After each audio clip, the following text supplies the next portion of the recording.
grabar por cualquier cosa. Vamos a grabar por cualquier cosa aquí. Vamos a ver acá. Liga a mí no me aparece. Sí, estoy tratando de entrar también acá, permítame. Y estoy esperando que me confirmen si es un problema de Moodle o qué sucede. En todo caso voy a grabar acá. Vamos a darle cerrar la pantalla aquí también esto. Vamos a volver a ubicar. Voy a salir de la sesión, voy a cerrar sesión. Ingreso nuevamente, Moodle 2021. No lo muestra. Eh, Me sucede a mí, también Sofía Varela, la ingeniero Sofía también tiene la misma dificultad, según le informan aquí al ingeniero Helio, al ingeniero Helio y a Cristian. Voy a grabar también esa pantalla para mostrar lo que están diciendo en el chat acá también. Ahí está la Sofía. Eh, ya está Cristian recibiendo el mensaje y va a reportar también. Esperemos, jóvenes, a ver qué nos dice. En todo caso.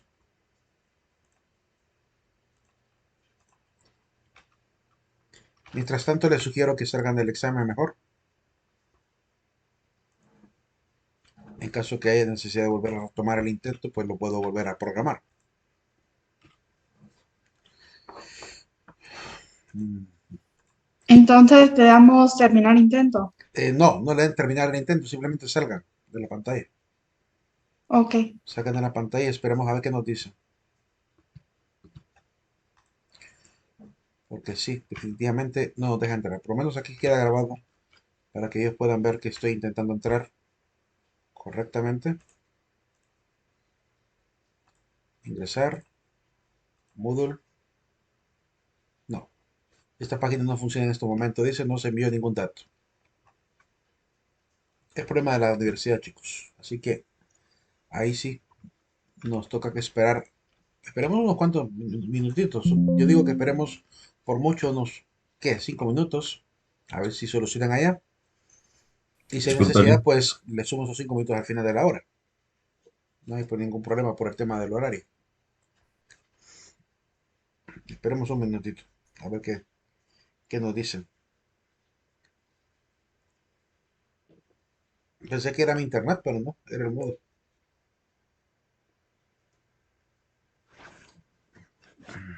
Esperamos entonces, Liz. Esperen, esperen.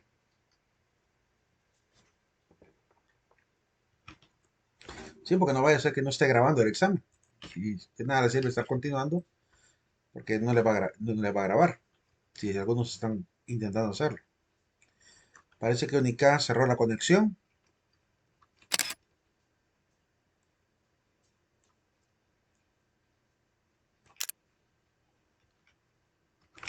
Voy a mandar capturas en todo caso.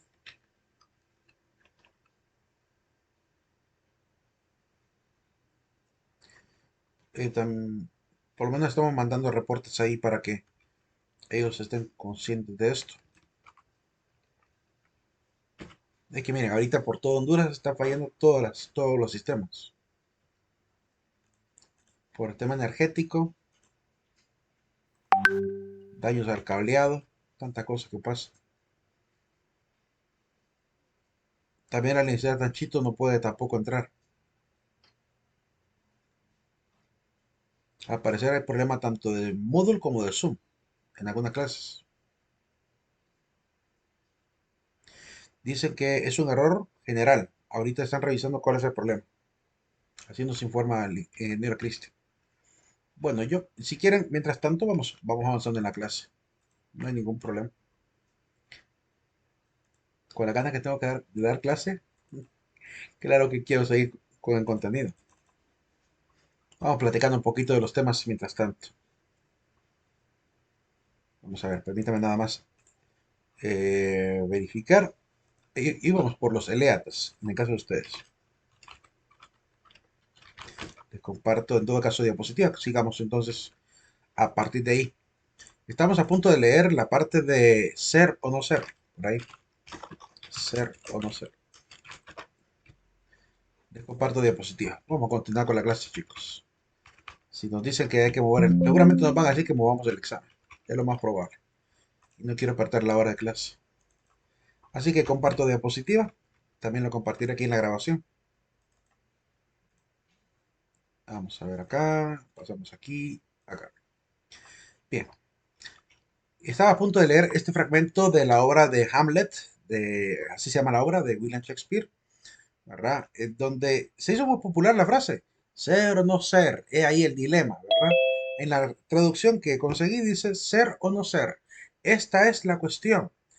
¿Es de más noble espíritu sufrir las arremetidas y los dardos de la adversa fortuna? ¿O por el contrario empuñar las armas contra un mar de adversidades y terminar con ellas haciéndole frente? Morir, dormir nada más. Esta idea de pensar en el ser y el no ser es una particularidad de la escuela de los eleatas, que intentan ver la diferencia entre lo verdadero y lo real con respecto a lo abstracto y lo que es obviamente subjetivo y real. Por lo cual, lo que les interesa realmente es desentrañar el tema de las apariencias, porque para, como decíamos anteriormente al principio en el tema del conocimiento, Parmenides, que es un representante de esta escuela, considera que los sentidos nos engañan y por tanto lo que veo es un ser o es un no ser, lo que veo es una realidad o es una o no es una realidad. Es una pregunta que filosóficamente va a interesar a muchísimos filósofos. Desde la época de Parmenides, ese problema del ser y de no ser, del por qué hay un ser en vez de nada, va a llegar hasta la época incluso de Martin Heidegger. Ya estamos hablando ya de la época contemporánea. Para Martin Heidegger, filósofo alemán, también escribió una obra llamada El ser y el tiempo, ¿verdad? Y ahí hablaba del ser y la nada también, del tema del ser y la nada. Básicamente para hablar del ser humano, ¿verdad? Básicamente es la manera como él intentó utilizar el término ser, para referirse a todo lo que existe, incluido el ser humano. Entre algunos representantes de la escuela está Genófanes, que ya había yo anticipado de que Genófanes iba a hablar un poco acerca de Dios, porque él es uno de los que criticaba esas cualidades antropomórficas que le daban a los dioses en el mundo de los griegos, en el mundo pagano. Esas ideas de darle ciertas cualidades humanas, ¿verdad? Incluso rasgos humanos, a la divinidad le parecía absurda. Él decía, los etíopes dicen que sus dioses son chatos y negros, mientras que los tracios dicen que los suyos tienen ojos azules y son pelirrojos.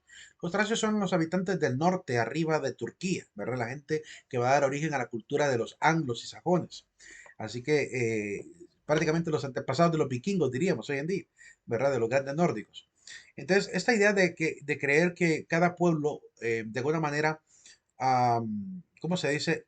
Interpreta a los dioses a su modo, era algo muy común, ¿verdad? Los chinos dibujan a sus dioses chinos, lo igual los hindúes los dibujan hindúes.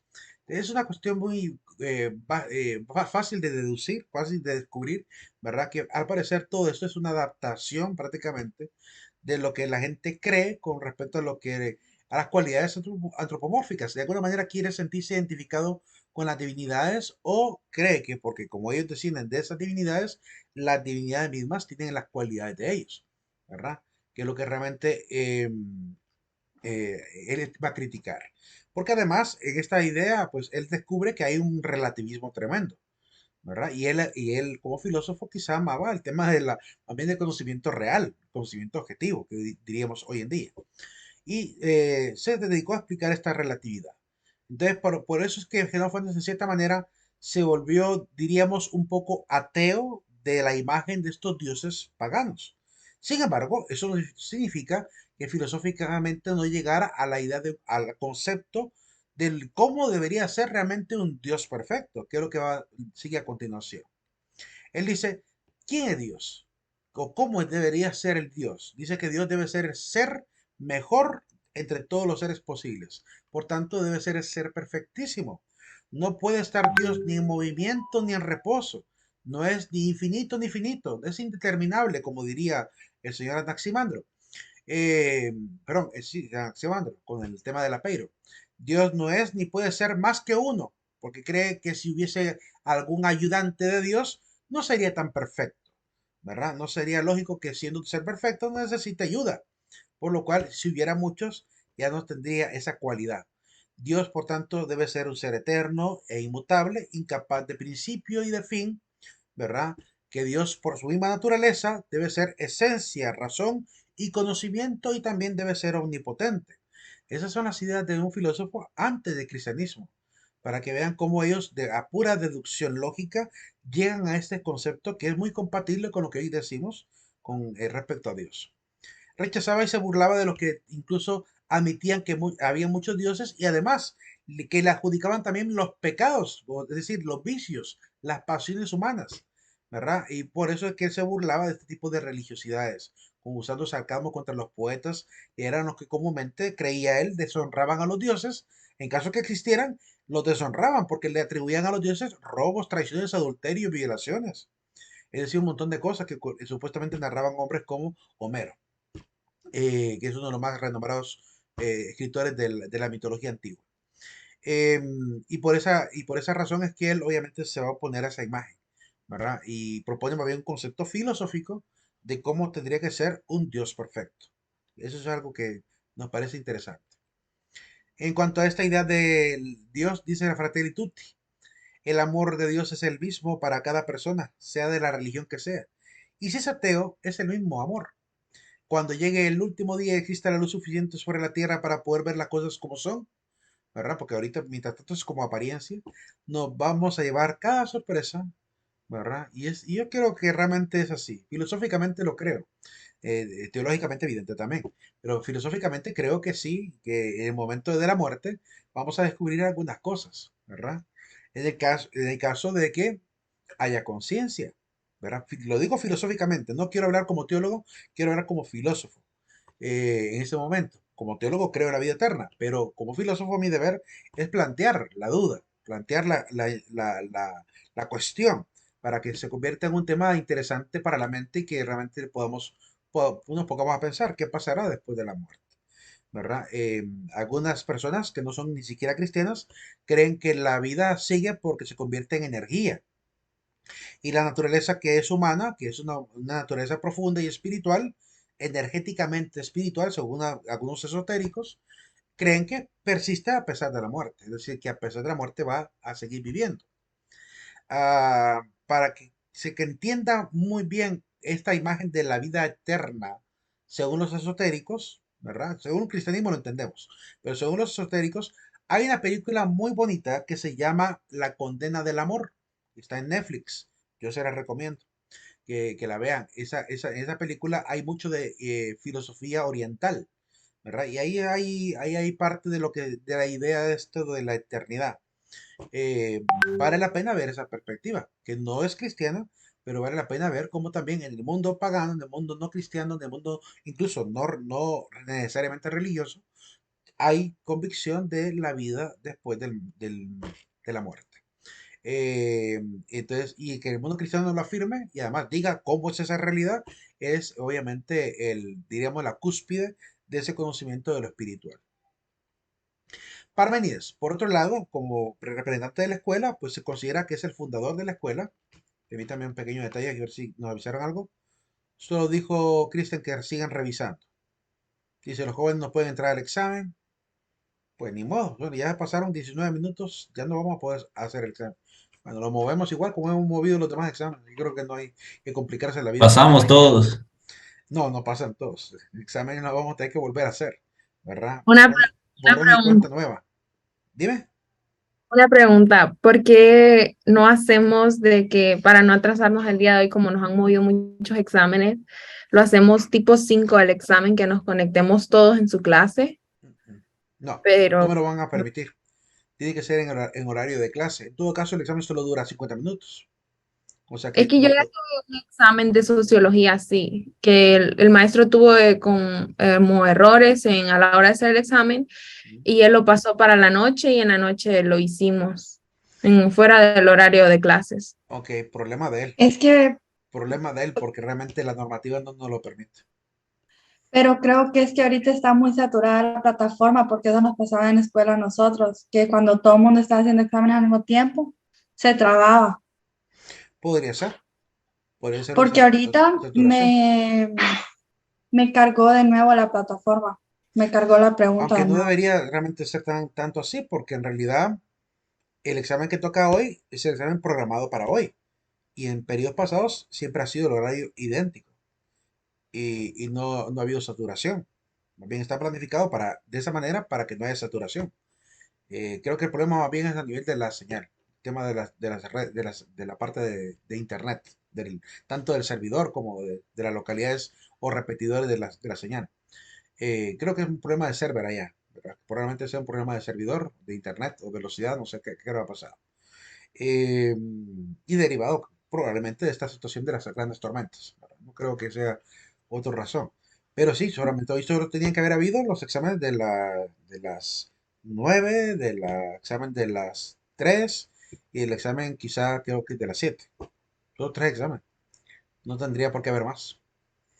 Eh, por ese mismo motivo es Este, que se nos pide que cuidemos ese horario, que intentemos no cambiarlo y en el caso que lo cambiemos sea siempre a la hora de la clase, para que no haya esa saturación, ¿verdad? Pero bueno, habrá que esperar la respuesta que tú tengas, mientras tanto.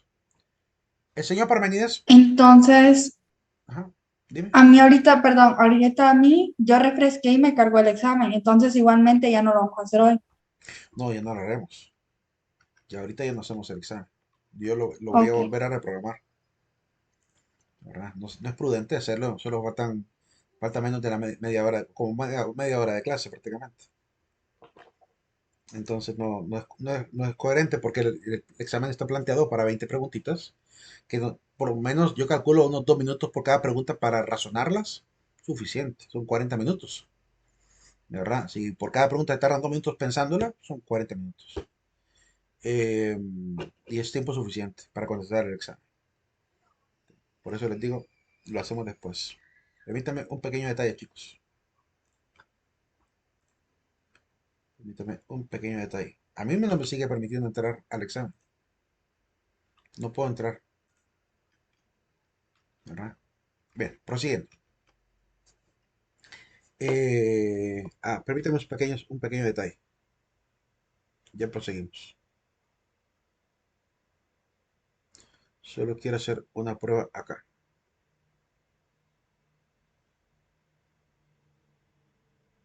Estos temas que estamos viendo ya no entrarían en el examen, ¿verdad? En el examen siguiente, segundo parcial, dijimos que el Ah, examen ok. llegaba hasta el señor Pitágoras. Entonces, esto que estamos viendo ahorita sigue para el siguiente parcial. Parmenides, ¿le interesa el tema del ser y del no ser? Ese es su principal interés, porque con ello obviamente se adentra en el problema de las apariencias. Para él, el ser no origina el no ser. Es decir, el no ser no es algo originado. Lo que llamamos la nada no es una nada, como dijimos en aquel trabalengua que estaba al inicio.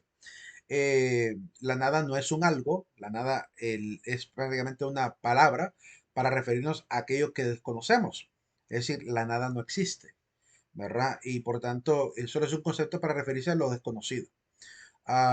Cuando pensamos que el universo está flotando en la nada, no es que esté flotando en la nada, está flotando en un algo que no conocemos, ¿verdad? Entonces, le llamamos la nada porque no conocemos qué tipo de materia es, o al menos algunos se atreven a decir que es materia oscura. Hay muchas interpretaciones y teorías científicas al respecto, de dónde estamos realmente posicionados. Pero no es correcto llamarle nada a eso, porque es un algo, ¿verdad? Y por ese motivo es importante discernir esa palabra tan simple, pero que puede generar cierta confusión. Eh, y como les platicaba al inicio, pues aquel compañero casi se vuelve loco intentando discernir por qué la nada no existe, ¿verdad? Y por qué la nada no es un algo. Y por qué cuando yo digo que la nada es un no ser, estaría afirmando realmente de alguna manera, por lo menos de manera conceptual, estaría afirmando la naturaleza de la nada. Al decir que la nada es un no ser, estoy afirmando que la nada es un algo llamado no ser. Ese problema a él le trajo lo que diría yo en palabras muy coloquiales, le trajo una cholladera intelectual tremenda, que no salió de ahí hasta que le pidieron mejor que se marchara porque se iba a volver loco con el sistema. El ser ni surge ni desaparece, en este caso. Dice que el ser también es eterno. Los sentidos, cuando intentan informarnos acerca del ser, nos suelen suministrar una representación falsa y aparente de las cosas. Por lo cual, solo hay una manera para conocer la verdad, que es el uso de la razón, como anteriormente lo habíamos dicho. La ciencia entonces para él representa por tanto el conocimiento o el pensamiento verdadero y real de las cosas. Solamente mediante la ciencia que hace uso de la razón es como realmente el hombre puede conocer. Y la opinión hace esa diferencia entre los dos conceptos, ciencia y opinión. La opinión representa el conocimiento aparente de los sentidos y comunica la percepción de estos, cierta unidad y enlace, pero no necesariamente verdaderos. Tiene que someterse obviamente a la prueba para realmente constatar si la opinión es verdadera o no. Em, Dice el ingeniero Helio, estoy pendiente del chat, disculpe que estoy atrasándome aquí, porque tengo que ver también lo que nos indican en el chat. Ingeniero Helio nos dice que estamos a la espera de la instrucción oficial. Y les informo a ustedes también para que estén conscientes de lo que está pasando. Para los sentidos, el universo, por ejemplo, pareciera que es dupla, es decir, que eso es doble, que hay frío, caliente, hay luz, oscuridad. Sin embargo, para Parmenides todo eso es unidad. El universo es una sola cosa, ¿verdad? Por lo cual, cuando hablamos del calor y el frío, es una relación, como que tuviéramos, es como tener una especie de, ¿cómo se llama? De columpio, ¿verdad? Donde cuando tenemos más luz hay menos oscuridad, cuando tenemos más oscuridad hay menos luz, pero es el mismo columpio. Pues de igual manera, cuando hay más calor hay menos frío y cuando hay más frío hay menos calor. Entonces, igual está relacionado, no podemos separar esas dos cosas. Básicamente, cada uno de los extremos es prácticamente el mismo fenómeno, ¿verdad? Que llamamos temperatura, que llamamos, no sé, eh, ¿cómo se puede decir? Fotones, ¿verdad? Es decir, es un solo fenómeno. Lo que pasa es que a veces creemos que existen las dos naturalezas, ¿verdad? De hecho, creemos que la oscuridad no existe, no que la oscuridad es ausencia de luz. O creemos que, por ejemplo, el frío no existe, sino que el frío es ausencia de calor. De alguna manera se llega a afirmar esto, ¿verdad? Otros dicen, no, el frío sí existe porque incluso tiene temperatura, pero esa temperatura lo que está indicando es que realmente está por debajo de un cierto límite de calor, básicamente, pero es el mismo fenómeno entero. En cuanto a lo que nos regala a nivel ¿cómo se llama? De los principios filosóficos y principios lógicos, nos regala tres principios. Uno se llama principio de identidad, el otro se llama principio del tercero no excluido y el principio de no contradicción. Voy a intentar explicar cada uno de ellos muy brevemente, aunque creo que nos vamos a detener un poquito en el segundo principio, porque tendré que explicar una parte de lógica para mostrar por qué es que ese principio es una ley lógica. Ya había anticipado que tendría que dar esa breve explicación. De alguna manera creo que ya lo anticipé un poquito en el aula. Cuando estábamos ahí en el aula virtual, en el aula presencial, ya había más o menos explicado lo de la tabla de la conjunción y todo eso. Pues básicamente es un breve repaso de eso para después llegar al discernimiento del por qué esa frase que vamos a mencionar en el segundo principio es una ley lógica. Lo que intentaré es que se comprenda cómo es que surgen estas leyes. El primer principio de identidad, es bastante sencillo. De hecho, eh, no pareciera ni siquiera un conocimiento profundo, no pareciera algo muy elevado, sino que es algo muy simple. Lo que dice el principio de identidad es que la identidad no es evidente, hay que afirmarla. Por ejemplo, cuando yo digo la manzana es idéntica ¿a qué? Tengo que terminar la frase. No puedo dejar la identidad de la manzana sin compararla, sea con otra manzana o con otro ser un poco relativo a la manzana. Por ejemplo, la manzana es idéntica, por ejemplo, no sé, a la apariencia de un tomate. Podría ser que se parezca un poco. Algunas manzanas quizás se parecerán, otras no. O si es verde, pues de repente a, no sé, a un pomelo o un limón. O sea, tiene cierta semejanza por el color, ¿verdad? Quizás por la forma más a un tomate. Es decir, siempre tengo que de alguna manera afirmar la identidad. Este principio es tan simple. Algo no puede ser, algo no puede ser, no, perdón, algo no puede ser y no ser al mismo tiempo. Ahí no sé si es que faltó una coma. Algo no puede ser y no ser al mismo tiempo. Lo que faltó quizás es poner entre comillas ser y no ser para que se lea correctamente. Algo no puede ser y no ser al mismo tiempo. Significa que en el principio de identidad no puedo decir que A es igual a no A. Nunca va a llegar a ser así la igualdad ni la identidad de una variable, ¿verdad? Por tanto, este principio queda de alguna manera enunciado con la igualdad, diciendo que lo que es. Así lo explicaba el señor Sócrates en sus diálogos, ¿verdad? Lo que es, es. Entonces, bajo la misma relación, una cosa que es, siempre será. Y por tanto, la manera de simbolizar este principio será colocando siempre la variable a igual a a, ¿verdad? Es decir, que a siempre va a ser igual a a, ¿verdad? Ese principio de identidad. Así se puede sintetizar brevemente. ¿Para qué sirve esto? Preguntarán quizá algunos. Bueno, es la base de la matemática. La base de la matemática, porque siempre que vamos a hacer un teorema, tenemos que colocar una variable, como el pi, por ejemplo, a igual 3.14. Si queremos colocar, no sé, hipotenusa igual la raíz cuadrada de los catetos al cuadrado, la suma del cateto al cuadrado. Siempre que anunciamos una identidad, lo hacemos colocando un igual. Y puede estar al otro lado o la misma variable a igual a, o puede estar desglosada las propiedades de esa variable, ¿verdad? Que eso es lo que pasa, por ejemplo, con la fórmula cuadrática. X es igual a la raíz cuadrada de todo esto, ¿verdad? Y esa cuadrática prácticamente está equiparando que dentro de X puede perfectamente repartirse el valor de X en todas esas variables y números, ¿verdad? Dentro de la raíz y la fracción. Ese es el principio, por tanto, de la matemática también, ¿verdad? Que va a ser muy, muy utilizado. Segundo principio. Ah, por cierto, para explicar ese otro principio, imagínense que yo de repente les digo, en el cuaderno, por ejemplo, dibújenme cómo es un pispirispi, cómo es una parapatopla, cómo es un gurrumino, cómo es un corolito, cómo es un fifirulo. Y les digo, bueno, 10 puntos al que le pega el clavo de cómo es cada ser. ¿Creen que algún día alguien podrá siquiera acercarse a la idea de cómo es cada uno? Pues lo que nos dice el segundo principio es que no es posible. No es posible pensar el ser y el no ser, como no es posible que A sea y no sea a la vez. Es básicamente ese el principio. ¿A qué se refiere? Bueno, que no podemos imaginar lo que no conocemos.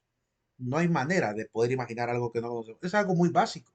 Estos principios son la lógica más simple del ser humano, pero se enuncian porque son los primeros principios que van a dar origen al resto de leyes lógicas.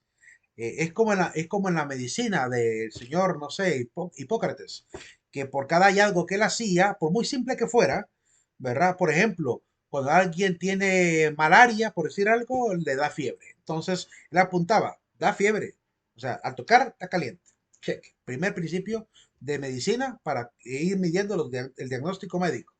Entonces, así tan simple, la cosa más simple. O por ejemplo, no sé, cuando de repente miraba que alguien llegaba y decía, me siento muy agotado, muy cansado, y le pregunta, ¿ha dormido?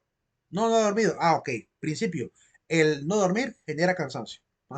Parece muy básico, pero así fue apareciendo la medicina también, con principios axiomáticos básicos que poco a poco se fueron sumando, sumando, sumando, hasta hacer el conocimiento complejo, que es así como nace también la lógica.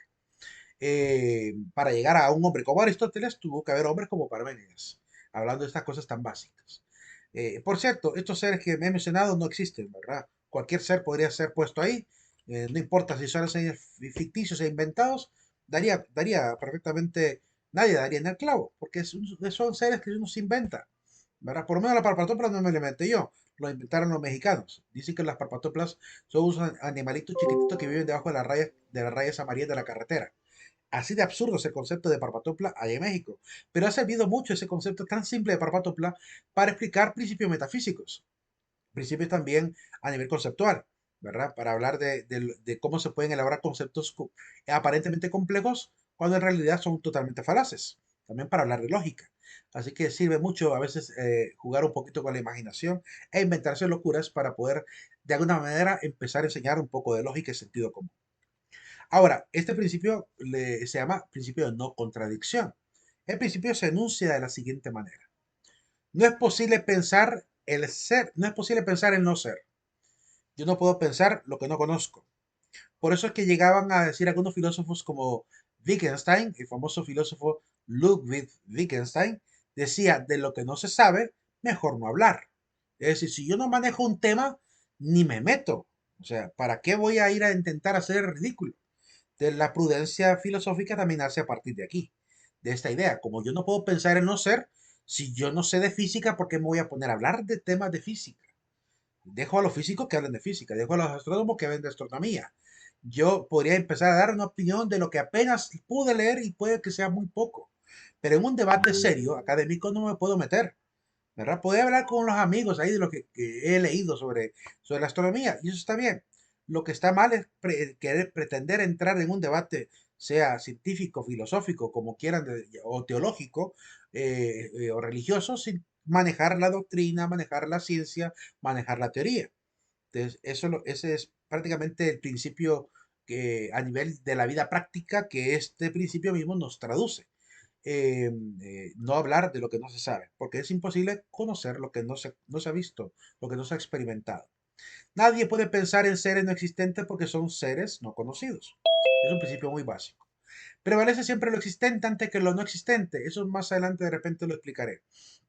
Es, no sé si ustedes han visto que, por ejemplo, si yo a una variable le sumo un cero, prevalece el valor de la variable. En matemáticas es así. Si a vale 1 y le sumo cero, sigue valiendo 1. Si a vale 5 y le sumo cero, sigue valiendo 5.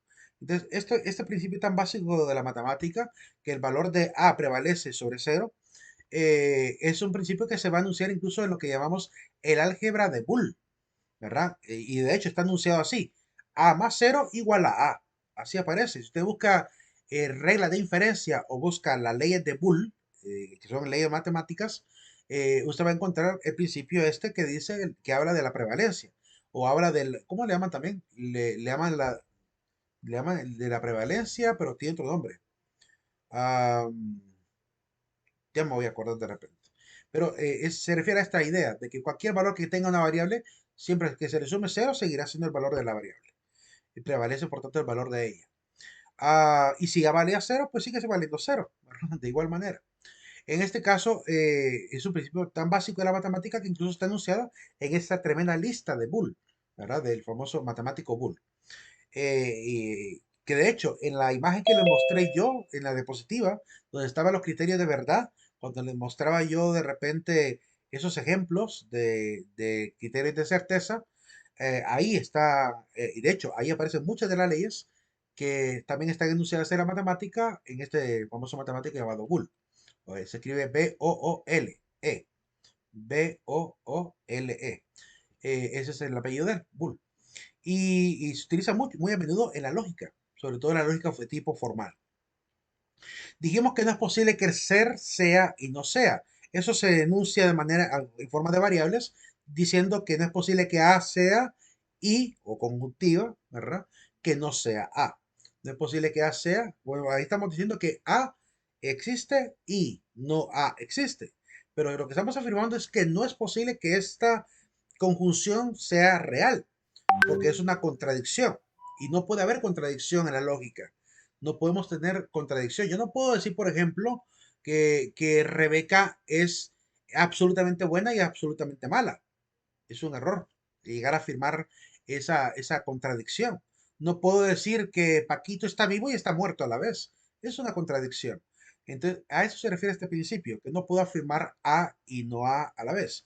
Por tanto, cuando yo digo que no es posible afirmar el ser y el no ser, automáticamente esa frase, no es posible que ese paréntesis sea una realidad, estoy colocándole antes del paréntesis un negador.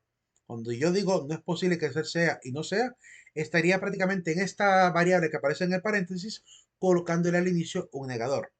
Cuando yo le coloco el negador al inicio de ese paréntesis, automáticamente si yo le coloco valores a, sea 1 o 0, se supone que cualquier valor que yo le coloque, el resultado tiene que darme el valor de 1, es decir, de verdadero. Si yo le pongo a el valor de 1, tiene que ser verdadero. Si le pongo el valor de 0, tiene que ser verdadero, si es que este principio es realmente una ley lógica. Y eso es lo que más o menos a continuación voy a mostrar. Por tanto, decimos, es posible solo pensar el ser y el no ser. Quiero ver aquí en los mensajes. Nos dice el ingeniero, estamos esperando todavía. No, esa fue la iniciativa Tanchito la que hizo la sugerencia. Em, En este sentido, pues cuando decimos no es posible la existencia de ambos, en la realidad estamos enunciando una ley lógica que se puede sintetizar de esta forma: negativo, paréntesis, A, conjunción no a, que es de la manera como se reduce este principio de Parménides, que hemos dicho en palabras, no es posible que esto sea y no sea a la vez.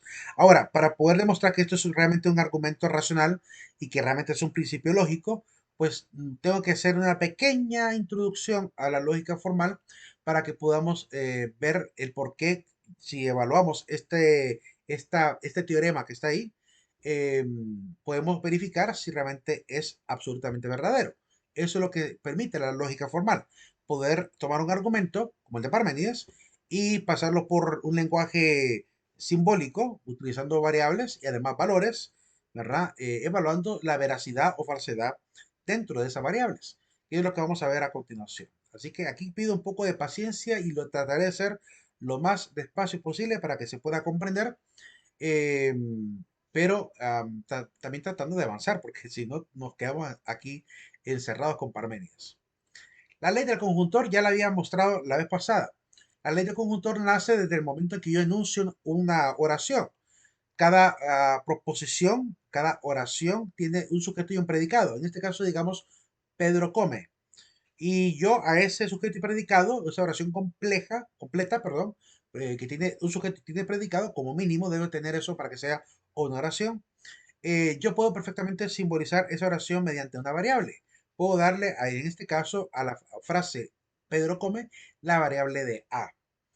Ahora bien, cuando yo evalúo el valor de A, puedo decir que A puede ser verdadero o puede ser falso. Es decir, puede ser que sea 1, puede ser que sea 0, de que Pedro coma. Puede ser que sea cierto que comió, puede ser que sea falso que comió. Toda oración que tiene sujeto y predicado puede ser evaluado siempre en estos dos valores. Ahora, significa que cuando yo quiero sacar la tabla de verdad de esta oración tan simple como la oración de A, automáticamente deduzco que A puede ser o 1 o puede ser 0. Y esa sería la única conclusión. Ahí está el planteamiento de los dos posibles valores y automáticamente esos dos posibles valores serían también la conclusión y evaluación de esa variable.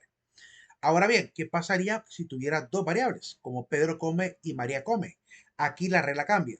¿Por qué? Porque tengo dos variables y por tanto van a haber dos valores por cada una de las variables. Entonces va a aparecer una columna de A cuando vale 1, cuando vale 0, ¿verdad? Cuando A vale 1, perdón, y cuando B vale 1, cuando A vale 1, cuando B vale 0, cuando A vale 0 y B vale 1, y cuando ambos valen falso o ceros. Entonces, esta sería prácticamente la tablita de la oración A y B.